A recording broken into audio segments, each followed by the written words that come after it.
You'll then see it's got the updated information that we've put in. We can see our opening balances. We then have the ability to transfer between reserves, which is a menu option that we'll look at shortly.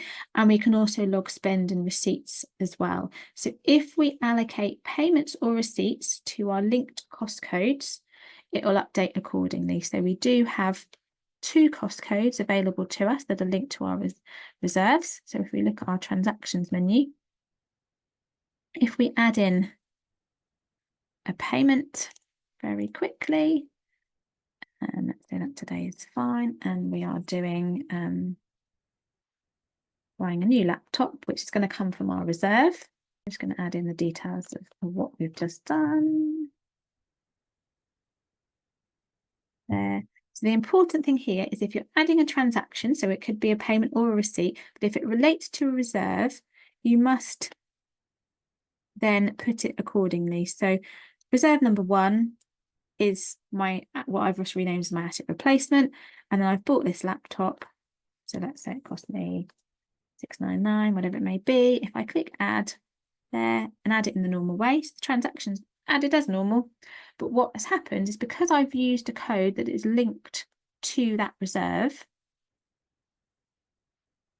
you can see now it's pulled through to say that I've spent this money from this pot, and this has then updated my current balance to show me what I've got left. Remember, we're working in net values when we're looking at this report because the VAT is not relevant because it will be reclaimed. So that is then how we pull through spend and receipts against them accordingly, making sure we're using the reserve code that is linked to the relevant reserve to pull that information through. So if we did want to do a reserve transfer, so that's moving money to and from the general fund from a reserve, we can do so by going into the transfer screen.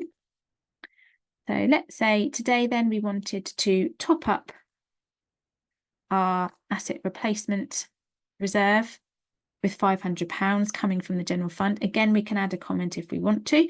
We would simply click add, and what we'll find if we go back to the reserve transfer, to the reserve balance report, sorry, and look at our reserve transfers, we've now put £500 in. So again, that's updated our current balance accordingly.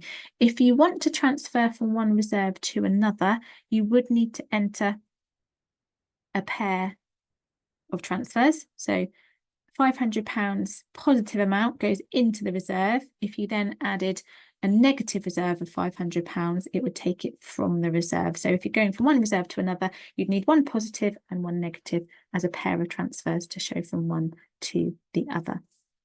If we just go back to our reserve balance report and look at the other menu options that we're seeing, so the current balance will update accordingly with any transfer, spend or receipts that we log against the reserve. So we can see that information. And then right at the bottom, our total funds will be our total bank position. So if we did our bank rec as at today, this is our current bank position. And the general fund is calculated by looking at our total fund less our total reserves, therefore gives us our general fund figure there. So we can then see a breakdown of everything that we've got in the bank across where it's sitting in terms of our 2 reserves and then our general fund.